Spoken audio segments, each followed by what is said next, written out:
Hello everyone, আমি তোমাদের সৌপর্ণা নিয়ে এসেছি একটা নতুন ব্লগ, যেটা হলো গেট রেডি উইথ মি। সেটার জন্য আমি এই সাদা আর লাল শাড়িটা পরেছিলাম, যেটা ছিল আমার দিদার। এই লাল সাদা শাড়িটা পরেছি। দেন আমি একটুখানি চুলটা কম করে নিয়েছিলাম। কম করা হয়ে গেলে, আমি যেহেতু আজকে বাড়িতেই পুজো করব, তার জন্য আমি এই নিউড রঙের লিপস্টিকটা পরে নিয়েছিলাম। আর এটা হচ্ছে আমার প্রিয়, সবচেয়ে প্রিয় লিপস্টিক শেড। আর তারপর আমি একটা টিপ পরে নিয়েছিলাম। দেন বাঙালি মেয়ে কাজল ছাড়া যে অসম্পূর্ণ, তাই আমি এই কাজলটাও অ্যাপ্লাই করে নিয়েছিলাম চোখে। তারপরে আমি অ্যাপ্লাই করেছিলাম একটা মাস্কারা। মাস্কারা পরলে না চোখের পাতাটা একটু বড় বড় লাগে, তার জন্য।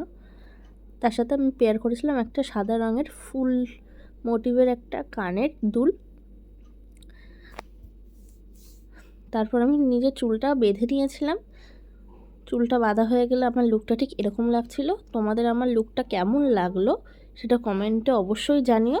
যদি ভিডিওটা ভালো লাগে তাহলে একটা লাইক, কমেন্ট, শেয়ার করে দিও। আর সাবস্ক্রাইব বাটনটা অন করে দিও, সাবস্ক্রাইব করে অল করে দিও। তো টাটা, দেখা হচ্ছে নতুন ভিডিওতে।